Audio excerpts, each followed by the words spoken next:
എല്ലാവർക്കും സ്വാഗതം. ഈ റിവ്യൂ ഇഷ്ടപ്പെടുവാണെങ്കിൽ ഒന്ന് ലൈക്ക് ചെയ്തും സബ്സ്ക്രൈബ് ചെയ്തും സപ്പോർട്ട് ചെയ്യണേ. അപ്പോൾ എല്ലാവരും കൊടുത്ത ഡിസൈൻസും കാര്യങ്ങളും ഒക്കെ അവർ ചെക്ക് ചെയ്തു. അവരൊരു തീരുമാനത്തിലേക്ക് എത്താൻ പോവാണ്. അതിനിടയ്ക്ക് അബി ഡേവിഡിനോട് ചോദിക്കുന്നുണ്ട്, നമുക്ക് ഈ ഡീല് കിട്ടില്ലേ എന്ന്. പിന്നെ എന്താ സംശയം, നമുക്ക് മാത്രമേ കിട്ടുകയുള്ളൂ, വേറെ ആരാ അതിന് നമുക്ക് മുന്നിലുള്ളത് എന്നൊക്കെ ഡേവിഡ് പറയുന്നുണ്ട്. ഇവരിങ്ങനെ സംസാരിച്ചുകൊണ്ട് നിൽക്കുമ്പോഴേക്കും എന്നാൽ നമുക്ക് ഡീൽ ഉറപ്പിച്ചാലോ എന്ന് ചോദിക്കുന്നു അവർ. അന്നേരം സാറേ ഒരാളൂടെ ഉണ്ട് എന്ന് പറഞ്ഞുകൊണ്ട് ദേ അനി കയറി വരുന്നു. അന്നേരത്തേക്കും അബി ഇങ്ങനെ അന്തം വിട്ട് നോക്കുക. എന്നിട്ട് ഡേവിഡിനോട് ഇവൻ പങ്കെടുക്കുന്നില്ലെന്നല്ലേ പറഞ്ഞിരുന്നേ, ഇതെന്താ പിന്നെ പെട്ടെന്ന് ഇങ്ങോട്ടൊരു എൻട്രി എന്ന് ചോദിക്കുമ്പോൾ അറിയത്തില്ലല്ലോ എന്നിങ്ങനെ പറയുന്നു. അന്നേരം അനി കയറി വരുന്ന കാണുമ്പോഴേക്കും അഭി പറയുന്നുണ്ട്, ഇത് ലേറ്റായിട്ട് വന്ന ആളാണ്, അതുകൊണ്ട് ഈ ഡീലിൽ പങ്കെടുക്കാൻ അനുവദിക്കരുത് എന്ന്. അന്നേരം അങ്ങേര് പറയുന്നുണ്ട്, അങ്ങനെ ലേറ്റായിട്ട് വന്ന ആളൊന്നുമല്ല, ഇന്നലെ ഡിസൈൻസ് ഇവിടെ എത്തേണ്ട സമയത്ത് കറക്റ്റ് ടൈമിൽ തന്നെ എല്ലാ ഡിസൈൻസ് ഇവരിവിടെ എത്തിച്ചിരുന്നു. എല്ലാവരുടെയും ഡിസൈൻസ് ഞങ്ങൾ പരിശോധിച്ചു, കുഴപ്പമില്ല, എല്ലാവരുടെയും നല്ലതൊക്കെയാണ്. പക്ഷേ പാരമ്പര്യം കാത്തു സൂക്ഷിക്കുന്ന ഡിസൈൻസ് ഒരാളിൽ മാത്രമേ ഞങ്ങൾ കണ്ടുള്ളൂ എന്നൊക്കെ പറയുക. അന്നത്തേക്കും അബിക്ക് ടെൻഷനായി തുടങ്ങി. അതുകൊണ്ട് അബി പറയുവാണ്, ഈ ഡീലിൽ ഞങ്ങൾക്ക് ചെറിയ സംശയങ്ങളൊക്കെ ഉണ്ട്, ഇത് നേരത്തെ ഉറപ്പിച്ചതാണോ എന്ന് വരെ ഞങ്ങൾക്ക് സംശയമുണ്ട്. കാരണം അനി ഒരുപാട് താമസിച്ചാണ് മൂർത്തി ജ്വല്ലറിയുടെ ആളായ അനി ഇവിടെ എൻട്രി ചെയ്തേക്കുന്നത്. അങ്ങനെ ലേറ്റായിട്ട് വന്ന ഒരാളെ ഇതിൽ പങ്കെടുപ്പിക്കേണ്ട കാര്യമില്ല എന്നൊക്കെ പറയുന്നു. അന്നേരം അങ്ങേര് പറയുന്നുണ്ട്, അതിൻ്റെ ആവശ്യമൊന്നുമില്ല, ബാക്കി എല്ലാ കാര്യങ്ങളും അവർ കറക്റ്റ് ചെയ്തതാണ്, പിന്നെ ലേറ്റ് എൻട്രി എന്ന് പറഞ്ഞ് ഒഴിവാക്കാനൊന്നും പറ്റത്തില്ല എന്ന് പറയുന്നു. എന്നിട്ട് ഡേവിഡിനോട് ചോദിക്കുന്നുണ്ട്, ഇതുപോലെ തന്നെയല്ലായിരുന്നു മുംബൈയിലും കാര്യങ്ങളെല്ലാം നോക്കി നല്ലത് ഏതാണെന്ന് സെലക്ട് ചെയ്തായിരുന്നല്ലോ അവിടെ ഒരു ഡീല് നടന്നത്, അന്ന് ഇതുപോലുള്ള പരാതികളൊന്നും നടന്ന് ഞങ്ങൾ കണ്ടില്ലായിരുന്നല്ലോ എന്നൊക്കെ പറയുന്നു. എന്നിട്ട് അബിയോട് ചോദിക്കുവാണ്, ഈ കാര്യങ്ങളൊക്കെ പറയാൻ താങ്കൾ ആരാണ്? ഇവിടെ എല്ലാ ജ്വല്ലറിയുടെയും MD-മാർ ഇരിപ്പുണ്ട്, അവരാണ് സംസാരിക്കേണ്ടത്, അല്ലാതെ കൂടെ വന്നിട്ട് സംസാരിക്കേണ്ട കാര്യമില്ല എന്ന് പറയുമ്പം ഡേവിഡ് പറയുന്നുണ്ട്, ഞങ്ങളുടെ കമ്പനിയിലെ മാനേജറാണ് അബി എന്ന്. അന്നേരം അങ്ങനെ പറയും, നിങ്ങളുടെ കമ്പനിക്ക് വേണ്ടി നിങ്ങൾ സംസാരിക്കുന്നുണ്ട്, MD എന്ന നിലയിൽ ഡേവിഡ് സാർ സംസാരിക്കുന്നുണ്ട്, അതിനപ്പുറത്തേക്ക് വേറൊരാൾ സംസാരിക്കേണ്ട ആവശ്യമില്ല എന്നും പറയുന്നു. അത് അബിക്ക് ഭയങ്കര കുറച്ചിലായിട്ട് തോന്നി. ഏതായാലും അവർ ഞങ്ങൾ ഡീൽ ഉറപ്പിക്കാൻ പോവുകയാണ്, ഞങ്ങൾക്ക് ഇഷ്ടപ്പെട്ട ഡിസൈൻസ് മൂർത്തീസ് ജ്വല്ലറിയുടേതായിരുന്നു, അതുകൊണ്ട് ഞങ്ങൾ മൂർത്തി ജ്വല്ലറി ആയിട്ടാണ് ഡീൽ ഉറപ്പിക്കാൻ പോകുന്നത് എന്ന് പറയുന്നു. അദ്ദേഹം ഭയങ്കര വിഷമമാവുന്നു, സങ്കടമാവുന്നു, ഇങ്ങനെ ഷോക്കായിട്ടിരിക്കുവാണ് അബി. ഭയങ്കര സന്തോഷത്തോടെ അനി നിൽക്കുന്നുണ്ട്. അനിക്ക് ഒപ്പിടാനുള്ള രേഖകളെല്ലാം കൊടുക്കുന്നു. അനി അതിലെല്ലാം സൈൻ ചെയ്ത് കഴിയുമ്പോഴത്തേക്കും ഇങ്ങനെ കണ്ണടച്ച് സങ്കടപ്പെട്ടിരിക്കുന്ന അബിയെ കാണിക്കുന്നത്. അത് കഴിഞ്ഞ് അവർ പുറത്തേക്ക് ഇറങ്ങി വരുവാണേ. പുറത്തേക്ക് വന്നതിന് ശേഷം ഇത് ഭയങ്കര ഒരു ചതിയല്ലേ സാറേ നടന്നത് എന്നിങ്ങനെ ഡേവിഡിനോട് ചോദിക്കുമ്പം ഡേവിഡ് പറയുന്നുണ്ട്, അത് തന്നെ, മുംബൈയിൽ നമ്മൾ ആദർശിനെ തളച്ചിരുന്നു, അങ്ങനെയുള്ള പല കാര്യങ്ങളും അവരുടെ മനസ്സിൽ കടന്നതുകൊണ്ടാകാം, അത് മറക്കാതെ ഓർത്തു വെച്ചതുകൊണ്ടാകാം അവർ ഇതുപോലൊരു കള്ളക്കളി നടത്തിയത്. ഏതായാലും ഇത് വലിയൊരു അടിയാണ്, മൂർത്തി ജ്വല്ലറി ഇനി ഉയർന്നു വരും, അതാണ് കുഴപ്പം. ഇങ്ങനൊരു ഡീൽ അവർക്ക് കിട്ടാൻ പാടില്ലായിരുന്നു, ഇതിപ്പം നമുക്ക് ഡീല് നഷ്ടപ്പെടുകയും ചെയ്തു, നമുക്ക് ഇത് വലിയൊരു ക്ഷീണമാണ് എന്നൊക്കെ പറയുന്നു.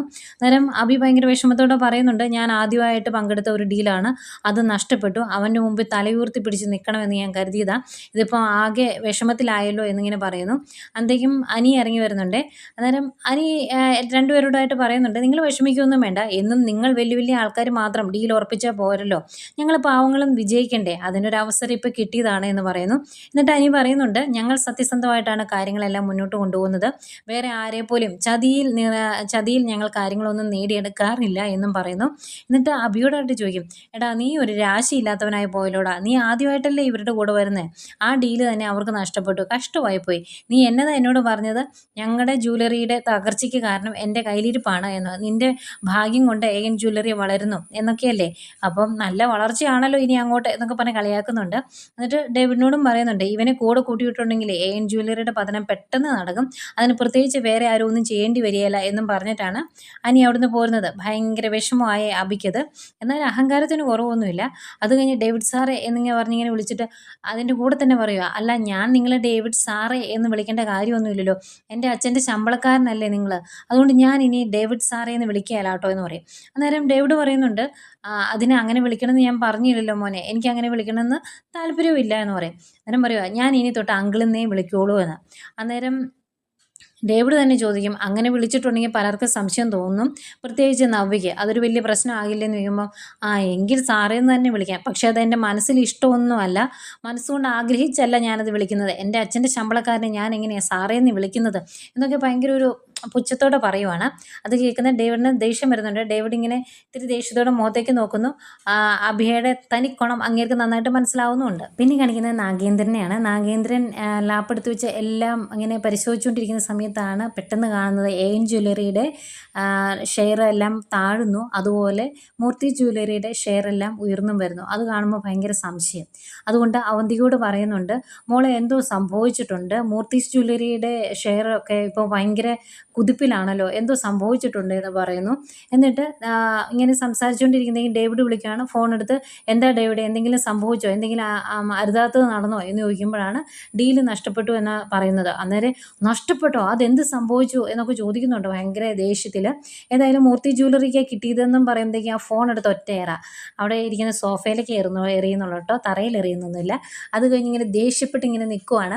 അന്നേരം അവന്തിക ചോദിക്കും, എന്താ അച്ഛാ, എന്താ സംഭവിച്ചതെന്ന് ചോദിക്കും. അന്നേരം ദേഷ്യത്തോട് നാഗേന്ദ്രൻ പറയുന്നുണ്ട്, ആ ഡീല് നമുക്ക് നഷ്ടപ്പെട്ടു, അത് കിട്ടിയത് മൂർത്തീസ് ജ്വല്ലറിക്കാണ് എന്ന് പറയുമ്പം അതെങ്ങനെയാണ് അവർക്ക് കിട്ടിയത്, അവർ പങ്കെടുക്കുന്നില്ലെന്നല്ലേ പറഞ്ഞിരുന്നത് എന്ന് ചോദിക്കുമ്പം എന്തോ ചതി നടന്നിട്ടുണ്ട് മോളെ എന്ന് പറയുന്നു. അന്നേരം അവന്തികയുടെ മുഖത്തൊരു ചിരിയാണ്. അന്നേരം ഇതെന്താ നീ നമുക്ക് ഡീല് നഷ്ടപ്പെട്ടു എന്ന് പറഞ്ഞിട്ടും സന്തോഷിക്കുന്നത്, മൂർത്തി ജ്വല്ലറിക്ക് കിട്ടിയത് കൊണ്ടാണോ എന്ന് ചോദിക്കുമ്പോൾ അങ്ങനെയല്ല, ആ ഡീൽ ഉറപ്പിച്ചത് അനിയേട്ടനല്ലേ, അതുകൊണ്ടാണ് എന്ന് പറയും. അന്നേരം ദേഷ്യത്തോടെ നാഗേന്ദ്രൻ, ഓ നിന്റെ ഭർത്താവാകാൻ പോകുന്ന ആളാണല്ലോ അല്ലേ അവൻ എന്ന് കരുതി നീ സന്തോഷിക്കുമൊന്നും വേണ്ട, അവർ തകരണം, ഒന്നും അല്ലാതാകണം, എന്നിട്ട് നിന്നെ വിവാഹം കഴിഞ്ഞതിന് ശേഷം വേണം അവർ ഉയർന്നു വരാൻ, അല്ലെങ്കിൽ നിന്റെ വിവാഹം പോലും ചിലപ്പോൾ നടന്നില്ലെന്ന് വരും. അതുകൊണ്ട് ഈ വളർച്ച നമ്മളിപ്പോൾ ആഗ്രഹിക്കരുത്, അതിനുവേണ്ടി പ്രാർത്ഥിക്കാനും പാടില്ല എന്നൊക്കെ പറയുന്നു. അന്നേരം ഇനിയിപ്പോൾ എന്താ ചെയ്യുന്നേ എന്ന് ചോദിക്കും. അന്നേരം എന്താണെങ്കിലും അവരിങ്ങ് വരട്ടെ, നിന്റെ ഏട്ടൻ ഒരു രാശിയില്ലാത്തവനാണ് എന്ന് എനിക്ക് മനസ്സിലായി, അവൻ ആദ്യമായിട്ടാണ് ഒരു ഡീലിന് ഇവിടുന്ന് ഇറങ്ങുന്നത്, ജയിച്ചു വരും എന്ന് കരുതിയിട്ട് തോറ്റാണ് കയറുന്നത്, രാശി കുറവാണ് അവനെന്ന് എനിക്ക് മനസ്സിലായി, ഏതായാലും ഇനി കുറച്ച് കാര്യങ്ങൾ നമുക്ക് ആലോചിച്ച് ചെയ്യാനുണ്ട് എന്നൊക്കെ നാഗേന്ദ്രൻ പറയുന്നുണ്ട്. ഇത് അവരൊട്ടും പ്രതീക്ഷിക്കാത്തതുകൊണ്ട് ഭയങ്കര ഒരു ബുദ്ധിമുട്ടായി. ഇനിയിപ്പം മൂർത്തി ജ്വല്ലറി കുതിച്ചുയർന്നു വരും, അവരെ പിടിച്ചാൽ കിട്ടുമെന്ന് തന്നെ സംശയമാണ് എന്നൊക്കെ ഇങ്ങനെ പറയുന്നുണ്ട് നാഗേന്ദ്രൻ. ഈ സമയം ആകെ ടെൻഷനോടെ ഇരിക്കുമായിരുന്നു നയന, ഡീല് കിട്ടിയോ ഇല്ലയോ എന്ന് അറിയണ്ടേ. അങ്ങനെ ഇരിക്കുമ്പോഴാണ് ആദർശം അനിയങ്ങനെ വരുന്നത്. ഏതായാലും ഭയങ്കര സന്തോഷത്തിലാണ് രണ്ടുപേരും. ഡീല് കിട്ടി എന്നറിയുന്ന സന്തോഷം നയനിക്കുമുണ്ട്. എന്നിട്ട് അനി പറയുന്നുണ്ട്, എനിക്ക് ഈ ഡീല് കിട്ടിയതിനേക്കാൾ സന്തോഷം തരുന്നൊരു കാര്യം അബിയുടെ മോഹമാണ്, അവൻ എന്നെ തോൽപ്പിക്കും എന്ന് പറഞ്ഞാണ് വീട്ടിൽ നിന്ന് ഇറങ്ങിപ്പോയത്, എന്നിട്ട് ഇന്ന് തോറ്റ് തലതാഴ്ത്തി നിൽക്കുന്ന ആ ഒരു കാഴ്ച ഉണ്ടല്ലോ, അതിൻ്റെ മനസ്സിൽ നിന്ന് പോകുന്നില്ല എന്നൊക്കെ പറയുന്നു. അതുപോലെ അവരെ പറ്റിക്കാൻ പറ്റിയത് കൊണ്ടാണ് നമുക്ക് ഇത്ര ഈസി ആയിട്ട് കാര്യങ്ങൾ നടന്നത് എന്നൊക്കെ പറയുന്നുണ്ട്. പിന്നെ അങ്ങനെയുള്ള ആ ഡീല് നടത്താൻ വേണ്ടി ഇവർ ചെയ്ത ഓരോ കാര്യങ്ങളൊക്കെ പറയുന്നു.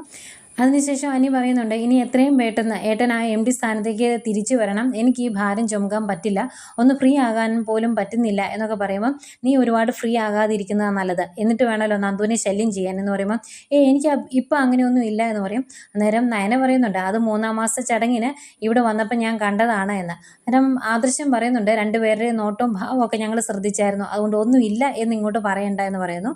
അന്നേരം വിഷയം മാറ്റിവിടും അനി, അതല്ലല്ലോ ഇവിടുത്തെ വിഷയം, ഏതായാലും നമുക്ക് ഇന്ന് ഇവിടെ വിജയിക്കാൻ സാധിച്ചു, ഇനി അങ്ങോട്ട് നമുക്ക് വിജയം മാത്രമായിരിക്കും എന്നൊക്കെ പറയുന്നു. പിന്നെ ഈ കാര്യങ്ങളെല്ലാം മുത്തശ്ശൻ്റെ അടുത്ത് പോയി മുത്തശ്ശന് സന്തോഷമാകട്ടെ എന്ന് പറഞ്ഞ് അനിയെ അവിടുന്ന് പറഞ്ഞു വിടുവാണ്. ഈ സമയം അനന്തപുരിയിലും എല്ലാവരും ഭയങ്കര സന്തോഷത്തിലാണ്. ഏതായാലും ജാനകിക്ക് ഭയങ്കര സന്തോഷമാണ്, കാരണം മോൻ MD ആയിട്ട് ഇരുന്നിട്ട് ഇത്രയും വലിയൊരു വിജയം ഉണ്ടായി, എൻ്റെ മോന് കഴിവില്ല എന്ന് പലരും പറഞ്ഞതാണ്, അതൊക്കെ ഇനി മാറ്റി വെക്കാം എന്നൊക്കെ പറഞ്ഞ് ഭയങ്കരമായിട്ട് ജാനകി അഹങ്കരിക്കുമ്പം അജയൻ പറയുന്നുണ്ട്, നീ ഒരുപാട് അഹങ്കരിക്കണ്ട, ഇതിൻ്റെ പിന്നിൽ ആദർശം നയനയുണ്ട്, അല്ലാതെ അനിയെക്കൊണ്ട് മാത്രം ഇതൊന്നും സാധിക്കുന്ന കാര്യമല്ല എന്ന്. ഇവരിങ്ങനെ സംസാരിച്ചുകൊണ്ട് നിൽക്കുമ്പോൾ ജലജ അങ്ങോട്ട് വരും. എന്നിട്ട് നിങ്ങളെന്താ ഇങ്ങനെ ആലോചിച്ചുകൊണ്ട് നിൽക്കുന്നത്, ആ ഡീൽ ആർക്ക് കിട്ടി എന്നറിയാൻ വേണ്ടിയാണോ? അത് മിക്കവാറും എയിൻ ജ്വല്ലറിക്ക് തന്നെയായിരിക്കും കിട്ടിയത്, ഇവിടുന്ന് ആരും പങ്കെടുത്തില്ലല്ലോ, അതുകൊണ്ട് കോമ്പറ്റീഷനൊന്നും വലിയ കാര്യമായിട്ട് നടന്നു കാണിയല്ല എന്ന് പറയുമ്പം ജാനകി പറയുന്നുണ്ട്, ആരാ പറഞ്ഞ എൻ്റെ മകൻ പങ്കെടുത്തില്ല എന്ന്, അവൻ പങ്കെടുക്കുകയും ചെയ്തു, ഡീലിൽ വിജയിക്കുകയും ചെയ്തു, അവൻ അങ്ങനെ പേടിത്തൊണ്ടൊന്നും അല്ല എന്ന് ജാനകി പറയുന്നു. അത് വലിയൊരു ഷോക്കാട്ടോ ജലജയ്ക്ക്. ജലജ ഇങ്ങനെ അന്തം വിട്ട് നിൽക്കുവാണ്. ഏതായാലും ഇവർ സംസാരിച്ചുകൊണ്ട് നിൽക്കുന്നതേക്കും അനി വരും. അന്നേരം ജയൻ പറയുന്നുണ്ട്, കണ്ടോ ജയിച്ചൊരു രാജകുമാരനെ പോലെ അവൻ കയറി വരുന്നത് കണ്ടോ എന്ന് ജലജയോട് ചോദിക്കുക. അനി വരുന്നു, എല്ലാവർക്കും ഭയങ്കര സന്തോഷം, എല്ലാവരും കൺഗ്രാജുലേഷൻസ് ഒക്കെ പറയുന്ന കൂട്ടത്തിൽ ജലജയും പറയും. അന്നേരം അനു പറയുന്നുണ്ട്, ഇത് അപ്പച്ചി പറഞ്ഞു തീർത്തത് മനസ്സിലെ സങ്കടം എത്രത്തോളം ഒളിപ്പിച്ചു വെച്ചിട്ടാണ്, അല്ലെങ്കിൽ എത്രത്തോളം സഹിച്ചു നിർത്തിക്കൊണ്ടാണ് പറഞ്ഞതെന്നൊക്കെ എനിക്ക് മനസ്സിലാകുമെന്ന് പറയുന്നുണ്ട്.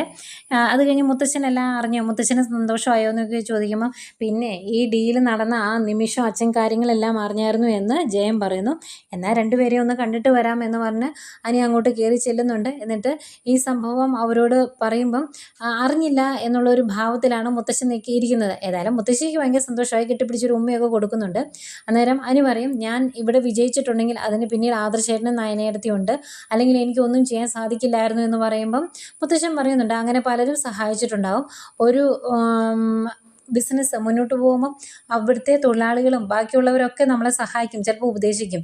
പക്ഷേ അന്തിമ വിജയം അവിടുത്തെ അതിൻ്റെ തലപ്പത്തിരിക്കുന്നവനായിരിക്കും, അല്ലാതെ എല്ലാവർക്കും വാരിക്കോരി കൊടുക്കാനൊന്നും പറ്റില്ലല്ലോ. അതുകൊണ്ട് ഈ വിജയം നിൻ്റെ മാത്രമാണ്, അത് നീ വേറെ ആർക്കും കൊടുക്കണ്ട എന്ന് മുത്തശ്ശൻ പറയുമ്പം ആകെ വിഷമത്തോടെ ഇങ്ങനെ നോക്കി നിൽക്കുന്ന അനിയെ കാണിച്ചുകൊണ്ട് ഇന്നത്തെ കഥ അവസാനിക്കുന്നു.